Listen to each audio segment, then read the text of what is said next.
여호와여, 내 기도를 들으시며 내 간구에 귀를 기울이시고 주의 진실과 의로 내게 응답하소서. 주의 종에게 심판을 행하지 마소서. 주의 눈앞에는 의로운 인생이 하나도 없나이다. 원수가 내 영혼을 핍박하며 내 생명을 땅에 엎어서 나로 죽은 지 오랜 자같이 나를 암흑 속에 두었나이다.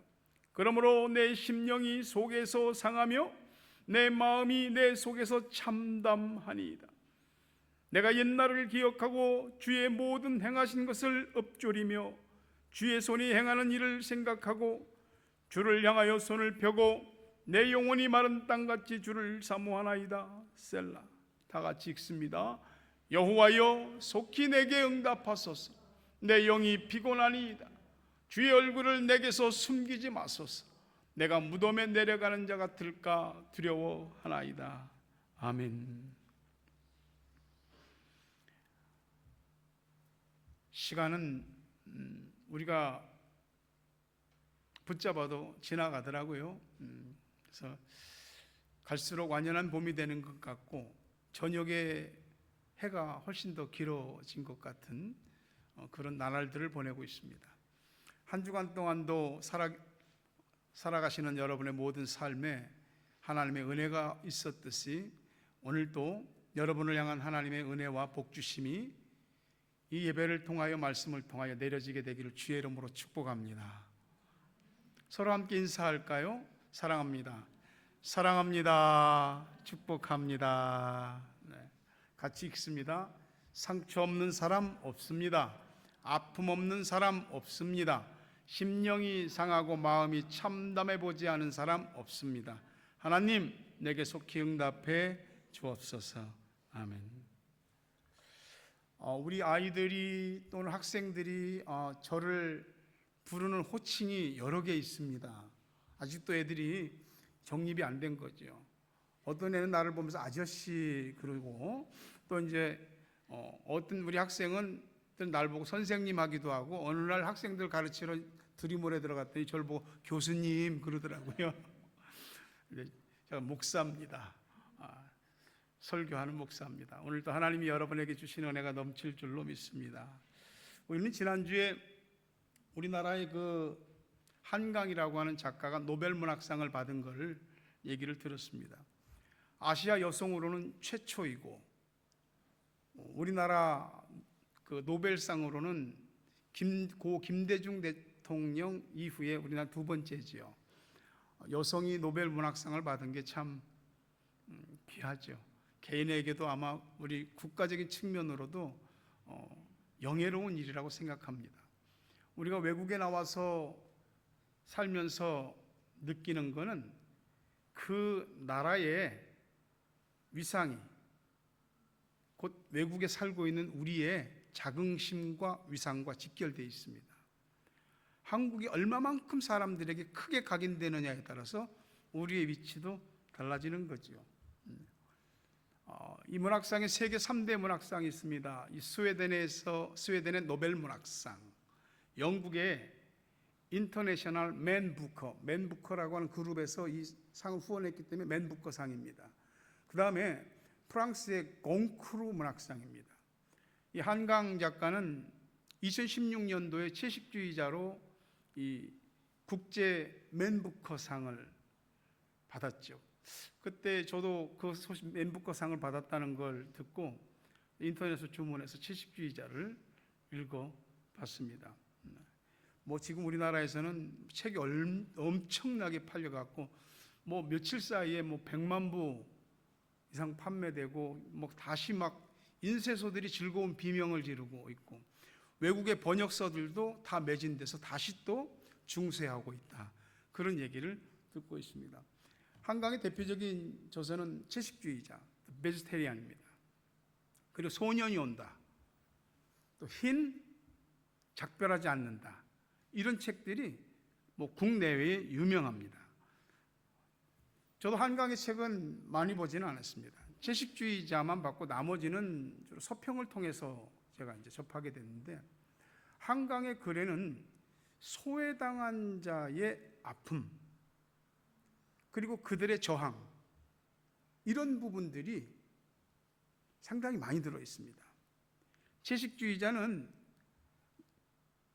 읽어보신 분은 알겠지만 영애라고 하는 여성이 나오는데 평범한 삶을 살다가 어느 날 갑자기 육식을 거부하고 채식을 주장하면서 가족들과 갈등을 빚는 연재소설입니다.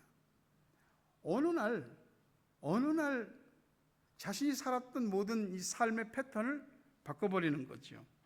채식주의자는 단순히 고기 먹지 마라 그런 내용이 아니고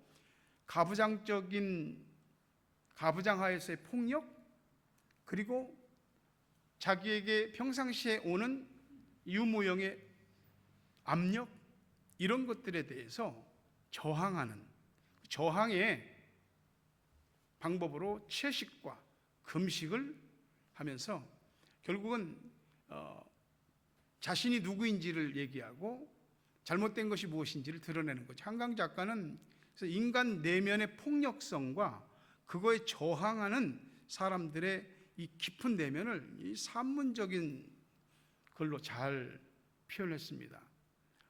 영애는 남편과 어느 날 회사 사장이 주관하는 부부 동반 모임에 갔는데 거기서 채소만 깨작거리고 고기를 안 먹습니다. 사장이 뭐라 그래도.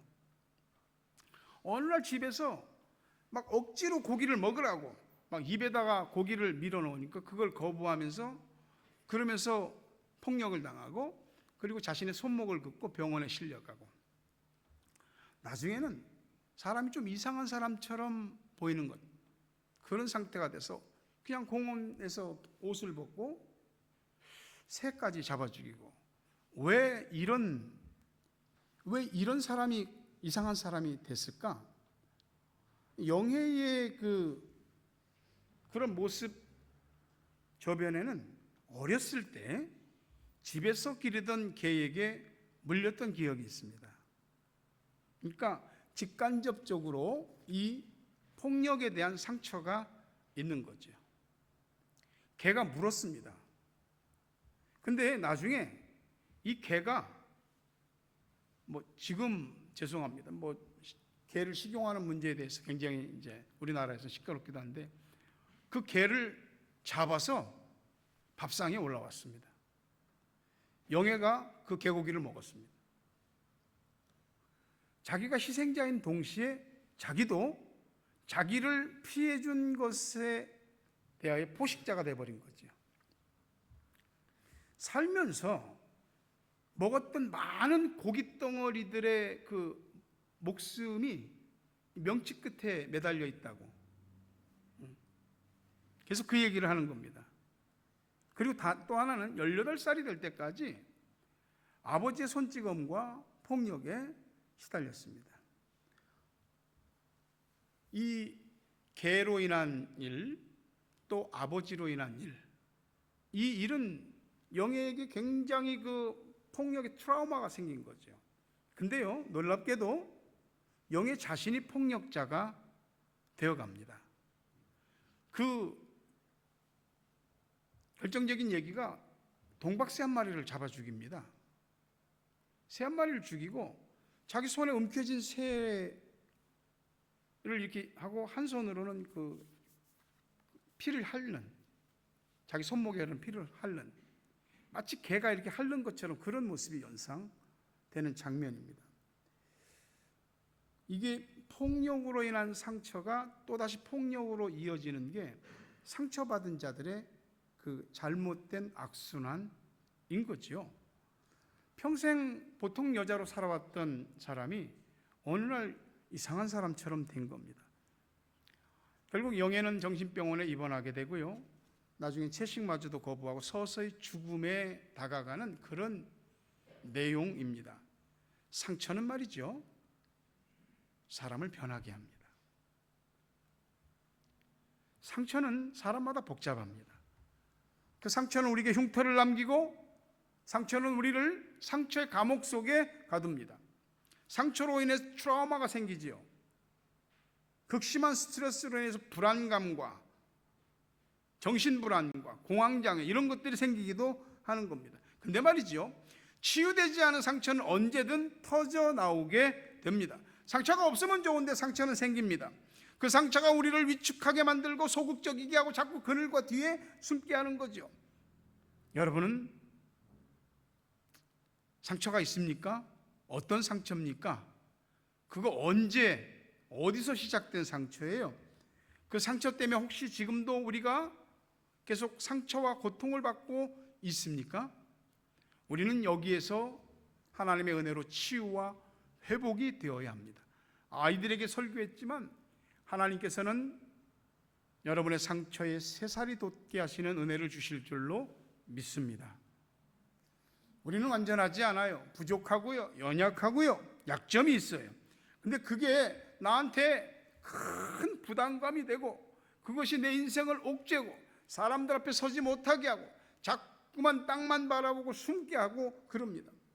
근데 내 자신이 나를 느끼는 모습도 그런데 누군가 나의 그 상처나 약함을 알고 그걸 가지고 나를 자꾸 이렇게 찌르고 계속 상처를 잡아 제끼고 그런다고 하면 얼마나 힘들겠습니까? 사탄이 그렇게 합니다. 사탄은 우리의 상처를 덫으로 이용합니다. 산짐승 잡는 사람들이 어떻게 산짐승을 잡냐면 짐승들이 다니는 길목에 올감이나 덫을 설치합니다. 그 짐승들이 좋아하는 미끼를 놓습니다. 이게 짐승을 잡는 방법이에요. 결국은 그 산짐승은 자기가 늘 다니는 길에서 자기가 늘 좋아하는 음식에서 거기에서 덫에 걸리게 되는 겁니다. 사탄은 우리가 다니는 길목을 잘 알고 있습니다. 우리가 언제 상처받는지 잘 알고 있습니다. 우리 생각의 흐름, 육신과 삶, 또 영적인 습성까지도 싹 알고 있습니다. 그리고 치명적인 덫을 놓습니다. 치밀하게 사탄이 나 마귀야, 사탄이야, 뿔 이렇게 내요. 절대 그렇게 오지 않습니다. 치밀하게, 간교하게 위장해서 오고 목적은 우리 무너뜨리는 거죠. 계속 우리를 상처의 고통 속에서 헤어나오지 못하게 하고 거기다 올가매는 겁니다. 우리 모두는 살면서 절박할 때가 있었을 것입니다. 절박할 때에 우리는 어떻게 해야 합니까? 내 자신의 가슴을 찢기도 하고 자기 자신을 한탄하기도 하고 누구를 탓하기도 하고 상황을 원망하기도 하고 별별 많은 일들을 해봅니다. 그래도 우리가 당한 이 상함과 참담함들은 그렇게 없어지지 않습니다. 시편 143편은 제가 가장 절박해서 하나님 앞에 엎드렸을 때에 하나님이 계속해서 읽게 하고 계속해서 읽게 하고 계속해서 묵상하고 또 묵상하게 하신 말씀입니다. 하나님밖에는 답이 없다고 계속해서 말씀을 통해서 이야기해 주셨습니다. 지금도요. 시편 143편 3절 4절 보니까 원수가 내 영혼을 핍박하며 내 생명을 땅에 엎어서 나로 죽은 지 오랜 자같이 나를 암흑 속에 두었나이다. 그러므로 내 심령이 속에서 상하며 내 마음이 내 속에서 참담하나이다. My spirit grows faint. 내 영혼이 약해져. My heart dismayed. 마음이 자꾸 낙심이 되는 겁니다. 세번역 성경으로 보니까 4절에 내 기력은 약해지고 놀란 심장은 박동조차 멎어버렸습니다. 그러니까 내 심령이 속에서 상하고 마음이 속에서 참담하다는 표현을 기력이 약해지고 놀란 심장이 박동을 멈췄다고 말하는 것입니다. 얼마만큼 힘들었길래 어떤 일 때문에 누구 때문에 속상해 이런 걸 넘어서 정말로 억장이 무너지는 것 같은 그런 일들이 우리들에게 어떻게 손을 써볼 수 없을 것 같은 그런 일들이 우리에게 있습니다. 그때 마치 기가 쫙 빠지는 것 같고 심장의 박동이 멈춰지는 것 같은 그런 때가 있습니다. 그때 우리는 우리 안에 상처가 새겨지게 됩니다. 사탄이 우리를 잡기 위해 즐겨 쓰는 미끼가 상처입니다. 우리가 나 상처받은 것 같아. 상처받았다는 감정, 상처받았다는 말, 상처 때문에 우리의 감정선이 명확해지지 않고 붕 뜨게 되는 겁니다. 이런 일에 이 사람의 누구 말 한마디에 중심이 흔들리게 되는 거죠. 상처받는 일이 없을 수는 없지만 상처받으면 몸과 마음이 편치가 않습니다. 근데 말이죠, 놀랍게도 상처를 키우는 건 나 자신이에요. 내가 내 상처를 계속해서 들여다보고 내가 내 상처를 계속해서 생각하고 또 생각하고 그러면서 내 상처가 진짜 상처가 되는 겁니다. 아니야 그러면서도 내 상처가 나를 상처받게 하는 겁니다. 우리가 나를 상하게 하고 참담하게 하는 상처에 묶여있는 동안엔 하나님이 보이지 않습니다. 고통과 미움과 자학의 마음이 뺏겨서 나 안에 있는 긍정적인 것들을 하나도 못 보고 하나님이 나를 얼마나 사랑하시는지를 도무지 못 보게 되는 거죠. 우리가 상처를 많이 안고 살면은 좋은 열매를 못 얻습니다. 상처 때문에 열매를 얻기는 얻어도 쓰디쓴 열매를 얻는 것이지요. 사탄이 좋아하는 방식대로 몸과 마음과 생각을 다 내주고 거기에서 맺는 열매가 쓰디쓴 열매인 거지요. 고통, 분노, 질투, 시기, 원한, 적대감, 비통한 심정, 증오 이런 열매들을 맺게 되는 겁니다. 우리는 알면서도 때로는 알면서도 상처받을 일을 선택합니다. 그게 우리 연약함이죠. 아무리 강하다는 사람도 다 연약한 구석들이 다 있습니다. 우리 연약한 부분이 충격을 받고 그게 찢겨지거나 금이 가거나 무너지거나 좌절감이 오게 되고요. 그 좌절감이 해결이 되지 않으면 거기에서 분노와 두려움이 함께 올라오게 되는 겁니다. 그런 감정들이 복잡하게 얽히고 설키면서 우리 자신을 이 상함과 참담함이라는 상처 속에 스스로 가둬버리는 것입니다. 상처는 먼지 털어내듯이 털어지지 않습니다. 상처는 식탁을 닦듯이 닦아지지가 않습니다. 털어내면 낼수록 달라붙고 닦아도 또 더러워지고 시간이 지날수록 마음속에 켜켜이 쌓여갑니다.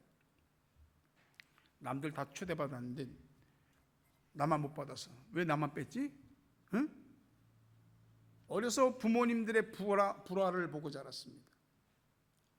부모님의 사랑을 충분히 받지 못했고 형제 자매 간에 우애하지 못했습니다. 학창시절 직장생활 또 사업, 인간관계 이런 데서 자꾸 뭔가 안 풀리는 게 있습니다. 해보려고 하는데 안 되는 겁니다. 결혼, 육아, 결혼 생활의 힘듦 이런 것들이 나의 인격과 가치관과 판단과 삶의 실제적인 모습들을 영향을 끼치는 겁니다. 나 자신을 생각하는, 나 자신을 대하는 태도도, 남을 대하는 내 감정 처리도, 삶의 만족도도 다 영향을 받습니다. 상처받으면 마음만 괴로운 게 아니고 사람이 상처가 깊어지면 시력이 약해집니다. 이 시력이라고 하는 것은 이렇게 육신이 보는 시력을 말하는 것이 아니고 삶의 옳고 그름을 분간하는 이 시력이 약해져서 분간을 못하게 됩니다. 건강한 분별력을 상실하고 날선 감정만 계속하면서 날카로워집니다. 그런 속에서 뭔가를 생각하고 판단하고 결정하면 내 스스로 후회하고 실수라고 여기고 자기 발등을 자기가 찍는 일들이 많습니다. 감정의 난기류라고 하는 것처럼 우리 인생을 곤두박질치게 하는 게 없습니다. 요즘 기상변화로 여객기들이 비행하다 갑자기 난기류 만나서 막 뚝 떨어지는 그런 일들 있잖아요. 감정의 난기류에 휩싸이면 내 자신이 통제가 안 됩니다. 그냥 내 상상 또 내 억측 또 여러 가지 것에 대해서 내가 많은 것들을 스스로 스토리를 짜고 예상하고 상상하고 그리고 그 속에서 자기 자신을 스스로 상처의 덫에 고립시켜 버립니다. 아까 채식주의자 영애도 그렇지만 내가 받은 상처로 내가 또 누군가에게 상처를 줍니다. 근데 내가 그걸 잘 모르는 경우가 많거든요. 우리가 상처에 자꾸 손대면 덧난다 그러잖아요. 마귀가 상처를 자꾸 우리 앞에 미끼를 내걸 때 그걸 자꾸 만지작거리고 그걸 긁고 그러면은 반드시 덧나게 돼 있습니다. 나를 속박하고 있는 과거의 상처, 오늘의 힘듦과 내일의 불확실성을 우리가 그 상처 속에서, 그 상함과 참담함 속에서 어떻게 극복할 수 있겠느냐. 육신의 상처도 쉽게, 깊은 것은 쉽게 안 아물어집니다. 마음의 상처는 더 말할 것도 없고요. 그런 상처의 부정적인 영향력을 사탄이 너무 잘 알고 있습니다. 그래서 우리는 수시로 상처의 덫에 걸리게 하고 우리는 수시로 그 상처의 덫에 걸립니다. 사탄은 영리합니다. 꾀가 많은 영물입니다. 우리의 연약함, 상처가 뭔지를 꿰뚫고 있습니다. 우리가 어떤 상황에서 괴로워하는지, 이런 상황을 딱 만들면 어디로 도망갈지를 다 알고 있습니다. 그래서 그 약한 부분을 계속 공격하는 거죠. 솔직히 얘기해서 상처나 고통이나 괴로움 없이 행복하고 안정되고 평안하게 살고 싶잖아요. 그 잘못이에요? 아니잖아요. 근데 말이죠, 사탄은 그걸 역이용하는 겁니다. 나 안정되게 평안하게 행복하게 살려고 하는데 나 지금 그렇지 않거든? 이게 뭐야? 우리가 가지고 있는 좋은 생각을 역이용해서 우리를 함정에 빠뜨립니다. 나는 지금 불행해. 나는 지금 안정적이지 않아. 나는 지금 너무 고통스럽고 괴로워. 이걸로 우리를 자꾸 올가맵니다. 예수님께서도 전혀 실족하는 일이 없을 수는 없다고 말씀하셨습니다. 하지만 못 빠져나온 사람들 많고요. 성경은 우리들에게 말씀합니다. 빠져나오는 길이 있다고. 자신의 마음의 상함과 이 참담함들을 어떻게 말할 수 없어서 사람들한테 이야기도 하고, 또는 어떤 전문가한테 조언을 구해서 카운셀링을 받기도 하고, 또 정신과 상담을 받기도 하고, 여러 조언들을 받기도 합니다. 근데 우리는요, 하나님이 말씀하시는 그 말씀, 성경적으로 이걸 극복해야 됩니다. 이사야 26장 3절과 4절에 보니까 주께서 심지가 견고한 자를 평강하고 평강하도록 지키시리니 이는 그가 주를 신뢰합니다. 너희는 여호와를 영원히 신뢰하라. 주 여호와는 영원한 반석이다. 심지가 견고하다는 건 마음의 의지가 견고하다는 것입니다. 우리의 마음이야말로 세상에서 가장 치열한 전쟁터입니다. 우리의 마음을 하나님이 계시는데 마귀도 이 마음을 빼앗으려고 수시로 가진 방법으로 우리를 공격하고 가진 괴계를 쓰는 것입니다. 마음의 의지가 약해지거나 마음의 의지가 비뚤어지거나 마음의 의지가 없어진다면 그때부터 하나님을 향한 우리의 믿음도 상실하게 됩니다. 하나님을 믿는데, 신뢰하는데 어떻게? 영원히 신뢰하라고. 죽는 날까지 상처의 덫에 걸려 신음하지 말고 죽는 날까지 하나님을 신뢰하십시오. 그분이 우리를 평강 플러스 또 평강으로 지켜주실 줄로 믿습니다. 상처라는 덫은 모르고 걸려들기보다는 알면서도 걸려드는 경우가 많습니다. 여러분, 주님은 왔다 갔다 하지 않으세요. 당신을 신뢰하는 자에게 내가 어떤 하나님인지를 보여주십니다. 상처는 덫입니다. 이 상처 때문에 우리가 실망하고 낭망하고 좌절하는 이런 감정들이 막 튀어 올라옵니다. 여러분,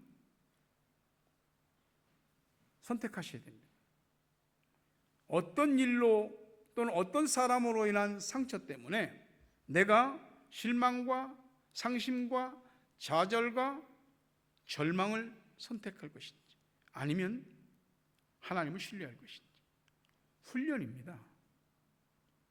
우리는 그냥 되는 대로, 상황이 되는 대로, 누가 말하면 사람 앞에서 그 사람이 하는 대로, 되는 대로 따라가는데, 아니요, 선택하셔야 됩니다. 그런 훈련을 하셔야 돼요. 나 분명히 상처는 되는데 이 상처 때문에 나를 버리지 않을 거야 라고 자기 자신에게 그렇게 말하고 하나님을 신뢰하는 훈련을 계속하셔야 됩니다. 이 상처가 사탄으로부터 온 공격이라고 한다면 하나님께 바로 엎드릴 마음을 가져야 하는 것이지요. 시편 143편 5절과 6절에 보니까 내가 옛날을 기억하고 주의 행하신 모든 행하신 것을 읊조리며 주의 손이 행한 일을 생각하고 주를 향하여 손을 펴고 내 영혼이 마른 땅같이 주를 사모하나이다. 은혜 받았던 때 있습니까? 하나님이 나에게 주셨던 어떤 축복, 소망 그런 거 가져보셨던 적 있습니까? 옛날을 생각하십시오. 그걸 입으로 읊조리고 생각하고 손을 펴서 마른 땅 같은 나에게 주님의 단비가 내려지기를 사모하셔야 됩니다. 시편 143편 1절에 보니까 여호와여 내 기도를 들으시며 내 간구에 귀를 기울이시고 주의 진실과 의로 내게 응답하소서. 하나님 여러분 기도 들으십니다. 여러분 기도에 귀를 기울이십니다. 응답하실 줄로 믿습니다. 시편 143편 7절에서도 여호와여 속히 내게 응답하소서. 내 영이 피곤하니이다. 주의 얼굴을 내게서 숨기지 마소서. 내가 무덤에 내려가는 자 같을까 두려워하나이다. Answer me quickly, O Lord. Answer me quickly, O Lord. 주님 빨리, 퀵입니다. 퀵. 빨리 응답해 주십시오. 내 영혼이, 내 마음이, 내 몸이, 내 삶이 너무 피곤합니다. 힘듭니다. 주님 빨리 응답해 주십시오. 얼굴을 나한테서 숨기지 마시고 주님 얼굴을 나한테로 향하여 주십시오. 안 그러면 나 무덤에 내려가는 사람처럼 될까 봐 두렵습니다. Answer me quickly, O Lord. 우리가 기도할 때 하나님이 기도 보십니다. 우리가 기도할 때 우리 기도 소리 들으십니다. 히스기야가 하나님 앞에 너는 이제 죽을 것이니 유언하고 삶을 정리하라고 했을 때 간절히 하나님을 향하여 기도했습니다. 하나님이 응답하셨습니다. 열왕기하 20장 5절에 보니까 하나님 여호와의 말씀이 내가 내 기도를 들었고 내 눈물을 보았노라. 다 들으시고 다 보십니다. 여러분 마음이 상하고 낙심되고 참담한 일이 있습니까? 하나님에게서 소망과 답을 찾으십시오. 여러분을 실망시키지 않을 겁니다. 시편 143편 8절에 보니까 아침에 나로 하여금 주의 인자한 말씀을 듣게 하소서. 내가 주를 의뢰함이니이다. 내가 다닐 길을 알게 하소서. 내가 내 영혼을 주께 드림입니다. 자신의 감정을 다 믿지 마세요. 자신의 판단과 생각을 다 믿지 마세요. 주님, 이 감정 이거 어떻게 해야 되는 겁니까? 주님, 내 생각, 내 판단 어떻게 해야 되는 겁니까? 하늘로 올리십시오. 여러분의 감정과 여러분의 판단과 결정들을. 아침에 그 기도한 다음 아침에 하나님의 말씀을 듣게 될 것입니다. 주님을 의뢰하는 사람, 자신의 영혼을 주님께 드리는 사람, 아침에 하나님의 말씀을 듣게 될 것입니다. 예레미야 30장 17절입니다. 여호와의 말씀이니라. 그들이 쫓겨난 자라 하매 시온을 찾는 자가 없은즉. 같이 읽습니다. 내가 너희의 상처로부터 새살이 돋아나게 하여 너를 고쳐 주리라. 쫓겨난 자 같고 아무도 찾아주는 사람 없고 관심 나한테 보이는 사람 없을 때, 무덤에 내려가는 자와 같은 내 모습일 때, 그런 상함과 참담함 속에서 하나님이 내가 너의 상처로부터 새살이 돋아나게 하리라, 내가 너를 고쳐주리라 약속하십니다. 이것이 여러분에게 주어진 하나님의 약속이며 복인 줄 믿으시기를 바랍니다. 말씀을 맺습니다. 심령이 상하는 일, 마음이 참담해지는 일은 상처가 되어 원수처럼 나를 쫓아옵니다. 그러나 오늘 여러분의 상함과 여러분의 참담한 어떤 상처에 하나님이 새살이 돋아나게 하시고 고쳐주시는 은혜와 복이 있기를 주의 이름으로 축원합니다. 은혜 아니면 살아갈 수가 없네.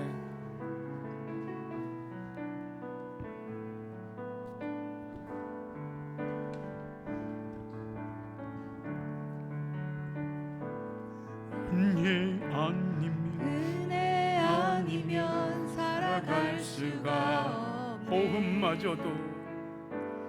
호흡마저도 다 주의 것이니 세상 평안과 위로 내게 없어도 예수 오직 예수뿐이네.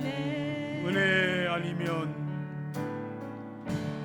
은혜 아니면 살아갈 수가 없네. 호흡마저도 다 주의 것이니 세상 평안 세상 평안과 위로 내게 없어 주님 예수 오직 예수뿐이네. 아멘. 그 신계회 다 볼 수도 없고 작은 고난에 지쳐도 주께 웃긴 나의 모든 삶 버티고 견디게 하시네. 은혜 아니면 은혜 아니면 살아갈 수가 없네. 나의 모든 것 다 주께 맡기니 참된 평안과 위로 내게 주신 주 예수 오직 예수뿐이네. 그 신계획 다 볼 수 없고 그 신계획 다 볼 수도 없고 작은 고난에 지쳐도 주께 묶인 나의 모든 삶 버티고 견디게 하시네. 그 신계획 다 볼 수도 없고 작은 고난에 지쳐도 주께 묶인 나의 모든 삶 버티고 견디게 하시네. 함께 자리에서 일어나시겠습니다. 은혜 아니면 은혜 아니면 살아갈 수가 없네. 나의 모든 것 다 주께 맡기니 참된 평안과 위로 내게 주신 주 예수 오직 예수뿐이네.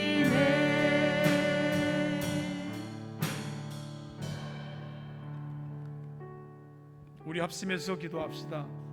주님은 나를 아십니다. 내가 뭐 때문에 아파하고 힘들어하고 그렇게 고통스러워하는지 내 상함과 내 마음의 참담함이 뭔지 아십니다. 오늘 그분을 신뢰하시고 의뢰하십시오. 주님이 말씀을 주실 것이고 다닐 길을 알게 해 주실 것입니다. 같이 하나님 앞에 간절한 마음으로 기도하시기 바랍니다. 아버지 하나님, 우리의 삶이 날마다 쫓기는 것과 같습니다. 어떻게 살아가는지 정신이 없이 하루하루를 살아갈 때가 있습니다.